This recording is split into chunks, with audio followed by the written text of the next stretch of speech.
Bismillahirrahmanirrahim. Assalamu alaikum, dear audience. It's Ikra Khan once again welcoming you on this platform of Mathbox. I'm here to deliver the next lecture, which is basically lecture number 6 on topological spaces.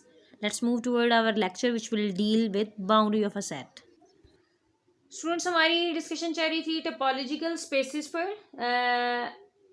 अपने lecture को बाकायदा आगाज़ करने से पहले मेरी request उन लोगों से जिन्होंने अभी तक मैथ्स बॉक्स को सब्सक्राइब नहीं किया, वो प्लीज़ बेल आइकन को प्रेस कर दें, थम्स अप का बटन भी प्रेस किया करें और प्लीज़ कमेंट सेक्शन में आया करें ताकि आपकी वीडियोस पर वक्त अपलोड होती रहें। बगैर टाइम वेस्ट किए मूव करते हैं अपने नेक्स्ट टॉपिक की तरफ। नेक्स्ट टॉपिक है हमारा फ्रंटियर भी कहते हैं और इसको बाउंड्री ऑफ अ सबसेट भी कहते हैं।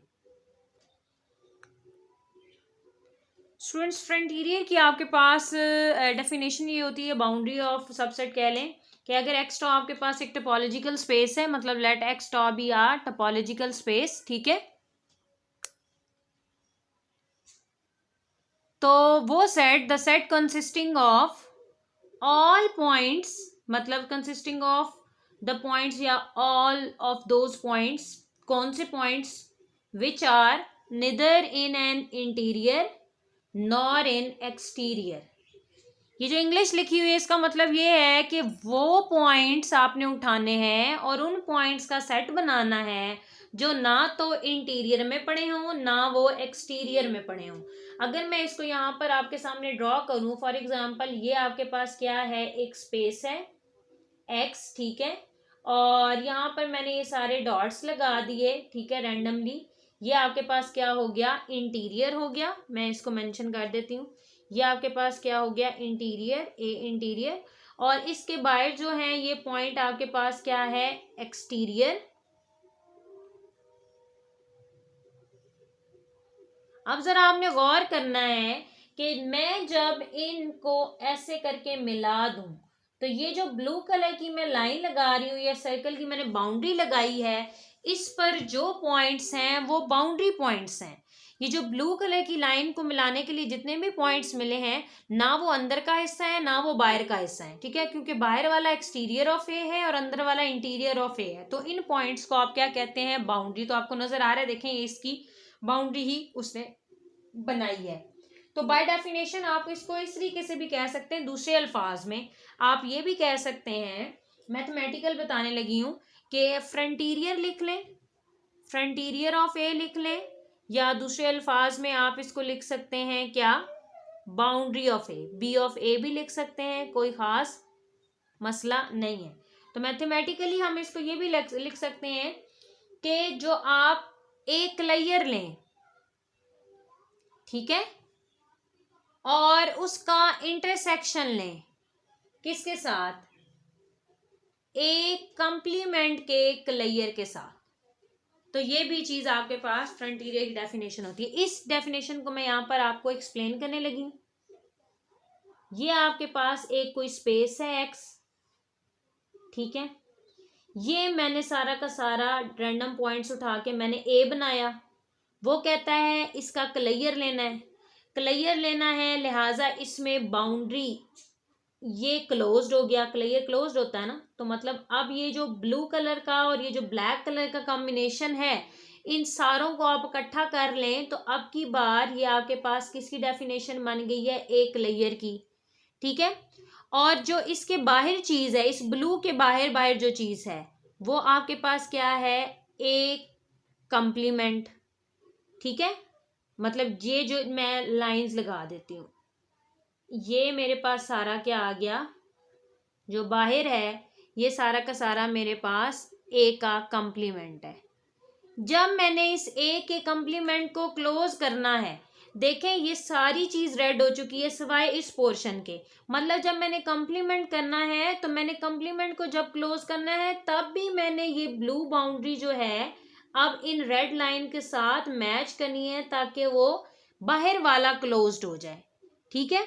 तो मतलब अब ये जो रेड बाउंड्री मैंने अगेन ड्रॉ की है और ये जो रेड वाला पोर्शन है सारा, इन दोनों को इकट्ठा करके आप किस तरीके से लिखते हैं, आप लिखते हैं एक कंप्लीमेंट का क्लेयर।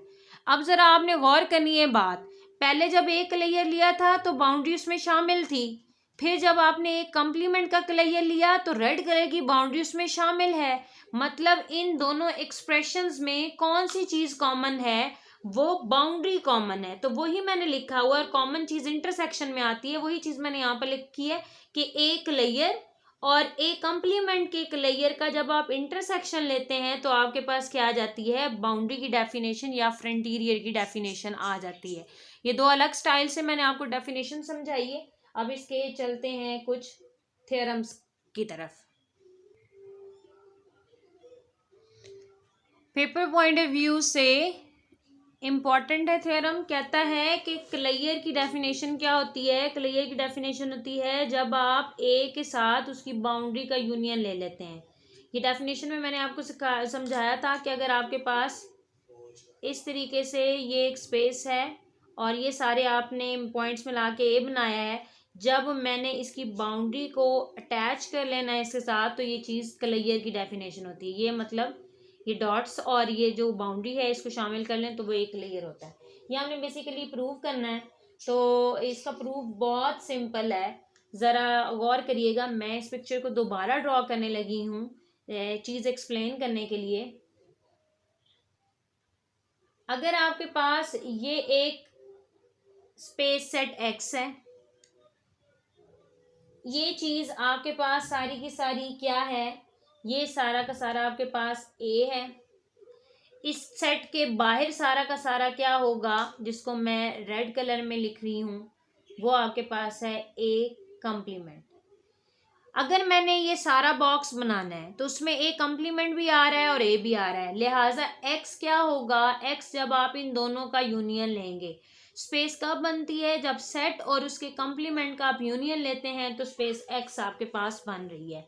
तो वही मैं यहाँ पर लिखने लगी हूँ क्या, कि सिंस एक्स आपके पास किसके इक्वल होता है, जब मैं ए का यूनियन लेती हूँ किसके साथ, उसके कंप्लीमेंट के साथ।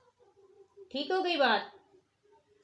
अब जरा यहाँ पर आपने ये चीज गौर करनी है कि ए कंप्लीमेंट को तो हम इस तरीके से एक्सप्रेस करते हैं कि इस चीज को लिख सकते हैं हम एक्स में से ए को माइनस कर दिया। ठीक है। अब यहाँ पर एक और चीज मैं यहाँ पर लगाने लगी हूँ, वो जरा आपने गौर करनी है कि मैंने आपको रिजल्ट बताया हुआ है क्या, मैंने आपको रिजल्ट बताया हुआ है कि ए हमेशा कंटेन करता है किसमें, अपने क्लेयर में। ए हमेशा कंटेन करता है किसमें, अपने क्लेयर में। ये डेफिनेशन मैं यहाँ पर इस सेट के लिए लगाने लगी हूँ। मतलब क्या होगा कि पहले तो ये एज इट इज आएगा एक्स डिफरेंस ए, ये ए आपके पास एज इट इज आया, ये यूनियन एज इट इज आया। मैंने ए की जगह ये सारा सेट लिया हुआ है। ठीक है। अब जब मैं ए को रिप्लेस करूंगी किसके साथ, उसके क्लेयर के साथ, तो यहाँ से ये वाला साइन रिमूव हो जाएगा और वो किस में चेंज हो जाएगा, कंटेनमेंट के साइन में। ठीक है। और ये चीज रिप्लेस होके किस में कन्वर्ट हो जाएगी, ये अपने क्लेयर में कन्वर्ट हो जाएगी। मैं इसको थोड़ा सा खुला करके लिख देती हूँ कि एक्स डिफरेंस ए का होल क्लेयर। रेफरेंस मैंने क्या लगाया है, रेफरेंस मैंने किया है कि सेट अपने क्लेयर का सबसेट होता है। मैंने इसके लिए लगाया है ए कंप्लीमेंट के लिए, ये एक्स माइनस ए कंप्लीमेंट ही होता है, इस वजह से यहाँ कंटेनमेंट का रिलेशन आपके पास आ गया। ठीक है। यहाँ से फिर आप क्या इम्प्लाई कर सकते हैं, यहाँ से आप ये कह सकते हैं मतलब कि x आपके पास, एक तो डेफिनेशन थी कि सेट और उसके कंप्लीमेंट का यूनियन दे तो x बनती है, x बनता है। अब एक और नई डेफिनेशन आपके पास बन गई है कि x को अगर आपने बनाना है तो a का यूनियन आप ले लें किसके साथ, x डिफरेंस a के क्लेयर के साथ। और आपको ये भी मालूम है कि ए यूनियन ये चीज क्या है, ये चीज आपके पास है ए कंप्लीमेंट और ऊपर आ गया क्लेयर। अब हमने दो डेफिनेशंस पढ़ ली हैं। एक्स जो है वो क्या है, अगर आप ए का यूनियन लेते हैं उसके कंप्लीमेंट के साथ तो भी एक्स आता है। और अब एक और नया रिलेशन आपने पढ़ लिया है कि अगर आप ए का यूनियन लेते हैं उसके कंप्लीमेंट के क्लेयर के साथ तो भी एक्स ही आता है। ठीक है, कोई खास फर्क नहीं पड़ता। इसको आप इक्वेशन नंबर 1 कह के स्टॉप कर दें। दो बातें सीख ली हैं कि ए यूनियन ए कंप्लीमेंट ले लें तो भी एक्स बनता है, या ए यूनियन ए कंप्लीमेंट के क्लेयर को ले लें तो भी आपके पास एक्स बनता है। हमने बनाना है ए यूनियन फ्रंटीरियर ऑफ ए यहां पर लिख लेना आओ, ए यूनियन फ्रंटीरियर ऑफ ए। अब फ्रंटीरियर की डेफिनेशन मैंने आपको बताई है, वो क्या होती है। फ्रंटीरियर की डेफिनेशन यहाँ पर इस जगह पर मैं डेफिनेशन लगाने लगी हूँ, वो मेरे पास क्या थी कि मैं ए के क्लेयर का इंटरसेक्शन लेती हूँ हमेशा किसके साथ, ए कंप्लीमेंट के क्लेयर के साथ। ठीक है, यहाँ पर मैंने डिस्ट्रीब्यूटिव लॉ लगा दिया यूनियन ओवर इंटरसेक्शन, तो मेरे पास आ गया ए यूनियन ए क्लेयर, ठीक है, intersection A union A complement का क्लेयर। ये मैंने डिस्ट्रीब्यूटिव लॉ लगाया है ऑफ यूनियन ओवर इंटरसेक्शन। अब आपने मुझे लॉजिकली चीज बतानी है, मैं यहाँ रफ वर्क में लिखने लगी हूँ कि आपको मैंने बताया हुआ कि यूनियन में हमेशा चीज बड़ी आती है। ठीक है, तो ए यूनियन ए क्लेयर, इनका रिलेशन तो ये होता है, ऊपर लिखा हुआ बल्कि ए कंटेन इन ए, तो दोनों में से बड़ा कौन है, दोनों में से बड़ा एक क्लेयर है, लिहाजा ये पहली ग्रीन ब्रैकेट है, इसका आंसर आपके पास आएगा ए क्लेयर। ठीक है, और ए इंटरसेक्शन का साइन एज इट इज, इसको देखें, ए यूनियन ए कंप्लीमेंट का क्लेयर वो तो इक्वेशन मान के मुताबिक किसके इक्वल है, एक्स के, लिहाजा यहां पर हमने लिख लिया यूजिंग 1। दो रिजल्ट लगाए हैं, एक यहां से देख के लगाया पहली ब्रैकेट के लिए और एक यहां से देख के लगाया दूसरी ब्रैकेट के लिए। अब जरा गौर करें, एक लेयर और एक्स तो सारी की सारी स्पेस है, ए तो उसका सबसेट था, उससे छोटा था, तो ऑब्वियसली उसका क्लेयर भी उससे छोटा होगा। इंटरसेक्शन में हमेशा आपके पास क्या आता है, छोटी चीज आती है, लिहाजा आपके पास लेफ्ट साइड पर तो यही रहेगा ए यूनियन फ्रंटीरियर ऑफ ए। ठीक है, लेकिन राइट साइड पर इसका आंसर अब छोटे वाला आएगा, वो क्या है, एक लेयर। सो आप प्रूव कर चुके हैं क्या कि एक लेयर आपके पास होता है ए यूनियन फ्रंटीरियर ऑफ ए के इक्वल। यह आपके पास बहुत इंपॉर्टेंट थ्योरम है। नेक्स्ट आपके पास इसी थ्योरम का सेकंड पार्ट है, वो क्या कहता है कि इंटीरियर आपके पास कैसे आता है जब आप ए में से उसकी बाउंड्री को निकाल देते हैं। तो ऑब्वियसली आपका रूम है, उसकी चार दीवारी है, वो बाउंड्री है, अंदर जो फर्श वगैरह है वो उसका क्या है, इंटीरियर। जब आप दीवारों को गिरा देते हैं, ठीक है, मतलब ए में से, पूरे कमरे में से, कमरा सारा आपके पास ए है, ठीक है, उसमें से जब आपने उसकी बाउंड्री निकाल दी, मतलब वॉल्स गिरा दी, तो ऑब्वियसली फिर वो अंदर वाली चीज रहेगी आपके पास सिर्फ और वो इंटीरियर है। तो इस प्रॉपर्टी को आपने प्रूव करना है, बहुत सिंपल सी प्रॉपर्टी है। आप इसके सोल्यूशन में क्या लिखेंगे कि ए डिफरेंस फ्रंटीरियर ऑफ ए, मतलब बाउंड्री ऑफ ए भी आप लिख सकते हैं, कोई खास दिक्कत नहीं है। ठीक है, वो आ जाएगा ए डिफरेंस फ्रंटीरियर की। मैं यहाँ पर डेफिनेशन लगाने लगी हूँ, वो मैंने आपको बताई है कि एक लेयर का आप इंटरसेक्शन लेते हैं ए कंप्लीमेंट के लेयर के साथ, इसकी जगह मैंने उसकी डेफिनेशन लगा दी।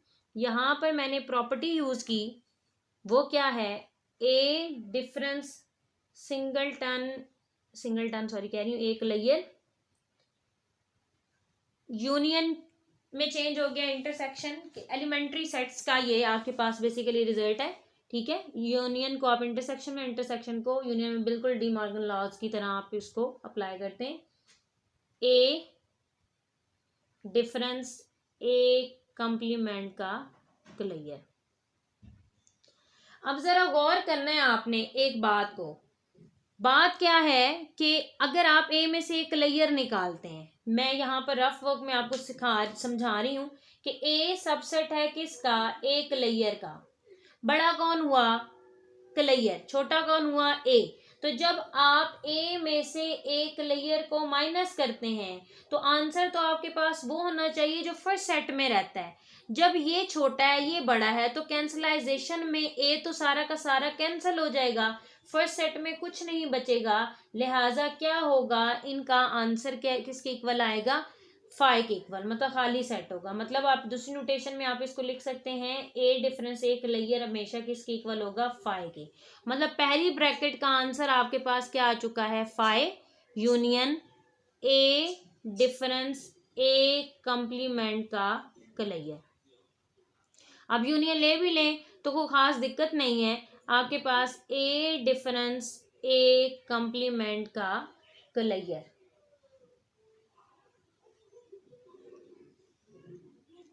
जब आप ए में से ए कंप्लीमेंट के क्लियर को माइनस कर देते हैं तो वो आपके पास बेसिकली किसके इक्वल होता है, वो तो आपके पास इंटीरियर के इक्वल होता है। किसके इक्वल होता है, इंटीरियर के इक्वल होता है। लिहाजा हम यहाँ से ये कह सकते हैं कि ए इंटीरियर आपके पास आ गया ए डिफरेंस फ्रंटीरियर ऑफ ए के, और यही आपने प्रूव करना था। नेक्स्ट आपके पास एक छोटी सी क्रॉलरी है, क्या कहता है, for any subset A of topological space. आपने एक टोपोलॉजिकल स्पेस का कोई सबसेट ले लिया, वो कहता है A is closed, A closed होगा if and only if frontier contained in A. मतलब अगर बाउंड्री शामिल हो जाती है ए के साथ, मतलब बाउंड्री सबसेट बन जाती है ए का, तो फिर वो ए ओपन नहीं रहेगा, वो क्लोज बन जाएगा। ठीक है, बहुत सिंपल सा है, इसका प्रूफ आप देख लें। आपको मालूम है क्या, आपको मालूम है कि आपके पास एक लेयर हमेशा बराबर होता है जब आप ए का यूनियन लेते हैं उसकी बाउंड्री के साथ। ये हमने थोड़ी देर पहले थ्योरम प्रूव किया है। उसके बाद बाय थ्योरम आपको ये भी मालूम है कि आपके पास ए क्या होता है, क्लोज्ड होता है अगर उसका क्लियर उसके इक्वल आ जाए। बाय थ्योरम ये हमने क्लियर वाले टॉपिक में किया। बाय थ्योरम कौन सा थ्योरम है, A is closed if and only if A is equals to A clear. ठीक है, या A clear is equals to A, एक ही बात है क्योंकि इक्वलिटी आपके पास सिमेट्रिक रिलेशन होता है। अच्छा, यहां से फिर आपके पास क्या हो जाएगा कि आप ये वाली चीज किस पर अप्लाई कर सकते हो, क्योंकि आपने लिखा हुआ है A is closed, A closed है मतलब ये कंडीशन आपके पास है, या अगर ये कंडीशन दी हो तो आप ये वाली कंडीशन लिख सकते हैं। ठीक है, तो ए इज क्लोज वो आपके पास कंडीशन है, लिहाजा अब आप ए को एक लेयर से रिप्लेस कर सकते हो या एक लेयर को ए से रिप्लेस कर सकते हो। दिस इम्प्लाइज दैट आप क्या कर सकते हो, आप इस एक लेयर की जगह ये वाला ए लिख सकते हो, A is equal to A union frontier of A. अब जरा आपने यहाँ पर एक ही बात गौर करनी है, वो ये है कि लेफ्ट साइड पर एक सेट है, राइट साइड पर क्या है, दो सेट्स हैं, और दरमियान में इक्वलिटी है। मतलब हमें ये तो मालूम है हर सेट अपने ही बराबर होता है, और अगर मैंने इस साइड को इस साइड की इक्वल लेना है तो इसका मतलब ये हुआ कि ये जो फ्रंटीरियर है ये ए से छोटा होना चाहिए। क्यों, क्योंकि अगर फ्रंटीरियर ए से बड़ा होगा तो यूनियन लेने से तो आंसर मजीद ए से बड़ा हो जाएगा। अगर आंसर राइट साइड ए से बड़ी हो जाएगी तो फिर यहाँ पर तो इक्वलिटी होल्ड ही नहीं करेगी। तो यहाँ से हमें ये साफ क्लियर हो रहा है कि क्या, कि फ्रंटीरियर ऑफ ए की यहाँ वैल्यू ए से छोटी है, क्योंकि अगर ये वैल्यू ए से बड़ी होगी तो ऑब्वियसली राइट साइड बड़ी हो जाएगी। जब राइट साइड बड़ी हो जाएगी तो वो ए के बराबर रहेगी नहीं, लिहाजा लेफ्ट और राइट साइड्स तो आपस में इक्वल नहीं रहेंगी। तो यहाँ से हमारे पास क्या आ गया, यहाँ से हमारे पास इफ एंड ओनली इफ के साथ आ गया कि आपके पास जो बाउंड्री है वो आपकी किस में कंटेन करेगी, ए में कंटेन करेगी, और यही चीज आपने प्रूव करनी थी। नेक्स्ट आपके पास एक क्रॉलरी है 7.5.3 के नाम से। ठीक है, a subset A of a topological space, topological space है उसका आपने एक सबसेट लिया है, हैज एन एम्प्टी फ्रंटीरियर या बाउंड्री, बाउंड्री खाली है उसकी, इफ एंड ओनली इफ के साथ है, बाउंड्री खाली होगी तो आपने प्रूव करना है कि ए एट अ टाइम क्या है, ओपन भी है और साथ में क्या है, क्लोज भी है। तो इफ एंड ओनली इफ के साथ ही हम लोगों ने प्रूव करना है, तो वो देखते हैं कि कैसे प्रूव होता है। पहले आप सपोज कर लें क्या कि आपके पास बाउंड्री क्या है, खाली है, ठीक है। प्रूफ इसका देख लें। सपोज क्या सपोज किया है, फ्रंटियर इज एम्प्टी। तो इसको मैथमेटिकल किस तरीके से लिखते हैं, frontier of A is equals to 5। हमने प्रूफ क्या करना है, we have to prove, what we have to prove, A is both open and closed. हमने प्रूव करना है कि ओपन भी है और क्लोज भी है। यहाँ पर दो अदद रिजल्ट्स जो हमने प्रूव किए हैं वही लिखेंगे। हमें मालूम है क्लेयर किसके इक्वल होता है, क्लेयर तो इक्वल होता है जब हम ए का यूनियन लेते हैं किसके साथ, फ्रंटिरियर के साथ। इसी तरीके से हमें यह भी मालूम है कि इंटीरियर आपका कब आता है, जब आप ए में से माइनस कर देते हैं क्या, उसके फ्रंटिरियर को। अब फ्रंटिरियर जरा गौर करिएगा, ए एज इट इज यूनियन, फ्रंटिरियर किसके इक्वल है, 5 के, लिहाजा एक लेयर आपके पास किसके इक्वल आ गया, ए के, ठीक है। और आपने एक रिजल्ट पढ़ रखा है, ठीक है, by A is closed if and only if A is equals to एक लेयर, या एक लेयर इज इक्वल्स टू ए। जरा गौर करें, वो कहता है कि अगर ये चीज हो तो आप ये लिख सकते हैं, और अगर ये चीज हो तो आप ये लिख सकते हैं। आपके पास आ चुका है एक लेयर इज इक्वल्स टू ए, मतलब ये चीज आपके पास आपने बना ली है। तो यहां से फिर आप क्या लिख सकते हैं कि ए क्या है आपके पास, close. This implies that A is closed. ठीक हो गई बात। नेक्स्ट जरा इस साइड पर आ जाएं, A interior as it is, A as it is, frontier आपके पास 5 है, मतलब ए इंटीरियर आपके पास क्या आ गया, ए के इक्वल आ गया। हमारे पास एक रिजल्ट है, क्या रिजल्ट है, बाय क्या, ए इज ओपन, ए हमेशा ओपन होता है if and only if A interior is equals to A. यहां पर क्लोज के लिए था, यहां पर ओपन के लिए है। ए ओपन है अगर आपके पास ए इंटीरियर इज इक्वल्स टू ए, मतलब आपके पास ये चीज हो तो आप ये लिख सकते हैं, और ये गया हो तो आप ये लिख सकते हैं। यहाँ हमारे पास ए interior is equals to A है, मतलब ये हमारे पास चीज है, तो यहां से आप ये इंप्लाई करके लिख सकते हैं, this implies that A is open. जरा गौर करें, हमने प्रूव ये करना था A is both open and close, A open भी है और ए क्लोज भी है। ए इस साइड पर क्लोज बना पड़ा है, इस साइड पर ओपन बना पड़ा है, तो यहां से फिर हम इकट्ठा इंप्लाई कर सकते हैं A is both open and close. या आपने फ्रंट साइड प्रूव की है। अब इसका कन्वर्स करेंगे, कन्वर्सली में आप क्या लिखेंगे, इंपॉर्टेंट है बहुत ज्यादा रिजल्ट, ठीक है। कन्वर्सली अब हमने सपोज करना है क्या, A is both open and closed, कि ए आपके पास ओपन भी है और क्लोज भी। तो मैथमेटिकली इसका क्या मतलब होगा वो जरा देखिएगा।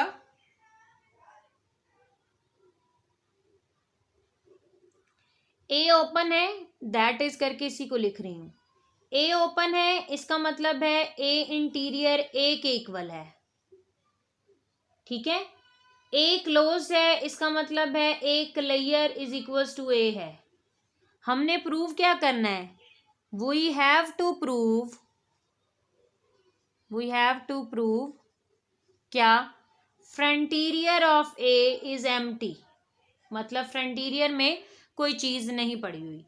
सिंस आपके पास दो रिलेशंस हैं, क्या एक लेयर किसके इक्वल होता है? जब आप ए के साथ यूनियन ले लेते हैं उसकी बाउंड्री का। इसी तरीके से ए इंटीरियर कैसे होता है आपके पास? जब आप एक में से माइनस कर देते हैं फ्रंटीरियर ऑफ ए। अब ज़रा आपने यहाँ पर गौर करना है, एक लेयर तो किसके इक्वल है? ए के। ए लेयर को रिप्लेस कर दिया किसके साथ? ए के साथ से। ए यूनियन फ्रंटीरियर ऑफ ए। ज़रा गौर करिएगा, ये प्रीवियस अभी थोड़ी देर पहले भी हमने रिजल्ट इस्तेमाल किया है कि लेफ्ट साइड ने राइट साइड के इक्वल होना है। इस साइड तो एक सेट है, इस साइड पर दो सेट्स हैं। अगर तो ये फ्रंटीरियर हुआ किससे बड़ा? ए से बड़ा, तो यूनियन लेने से तो चीज़ मज़ीद बड़ी आ जाएगी और यहाँ इक्वल टू का साइन नहीं होगा। आपको साफ नजर आ रहा है कि ए को आपने ए के इक्वल लाना है, तो यहाँ पर यूनियन आपको एम्प्टी सेट के साथ लेना पड़ेगा, तब भी ये इक्वल आएंगे, अदरवाइज ये इक्वल नहीं आ सकते। तो यहाँ से फिर हम क्या लिख सकते हैं? This implies that frontier of ए किसके इक्वल है? एम्प्टी सेट के इक्वल है। ये एक साइड, एक रिजल्ट को इस्तेमाल करते हुए आपके पास फ्रंटीरियर एम्प्टी आ चुकी है। अब सेकंड को देखिएगा। आपको पता है A interior is equal to A difference frontier of A होता है। ए इंटीरियर किसके इक्वल है? ए इंटीरियर तो ए के इक्वल है, लिहाजा मैं ये कह सकती हूँ A is equal to A difference frontier of A. जरा गौर करिएगा, ए को मैंने इसके इक्वल लाना है, तो अगर मैं फॉर एग्जांपल ए में आपके पास क्या पड़ा हुआ है? 1 और 2 पड़ा हुआ है, और जब मैं ए में से फ्रंटीरियर को माइनस करती हूँ और मुझे 1 2 ही चाहिए आंसर, तो मुझे ऑब्वियसली फ्रंटीरियर की जगह यहाँ पर एम्प्टी सेट रखना पड़ेगा। अगर मैं एम्प्टी सेट नहीं रखती हूँ तो मेरे पास आंसर क्या होगा? वो कुछ ना कुछ माइनस हो जाएगा। लिहाजा मुझे यहाँ पर क्या रखना पड़ेगा? Empty set. तो यहाँ से अगर आप कंपेयर करें तो फ्रंटीरियर किसके इक्वल है? Empty set. तो हमें यहाँ से वाज़िया तौर पर नज़र आ रहा है, क्लियरली वी आर गेटिंग, कि अगर हमने लेफ्ट और राइट को इक्वल रखना है तो हमारे पास फ्रंटीरियर किसके इक्वल आना चाहिए? फ्रंटीरियर आपके पास एम्प्टी सेट के इक्वल आना चाहिए, अदरवाइज ये पॉसिबिलिटी नहीं है कि लेफ्ट साइड राइट साइड के इक्वल आ जाए। This implies that frontier of A is equal to 5। तो यही हमने प्रूव करना था कि जब आप at a time open and close लेते हैं तो तब आपके पास बाउंड्री किसके इक्वल आती है? एम्प्टी सेट के इक्वल आती है। तो नीचे आप लिख सकते हैं हेंस प्रूव्ड। ठीक है, hence proved. Dear audience, this was all about today's lecture. Hopefully you have understood each and everything which we have discussed in our lecture. If you are facing any sort of problem, you are always welcome in a comment section. Make your presence in a comment section for improvement. Take very good care of yourself. Allah Hafiz.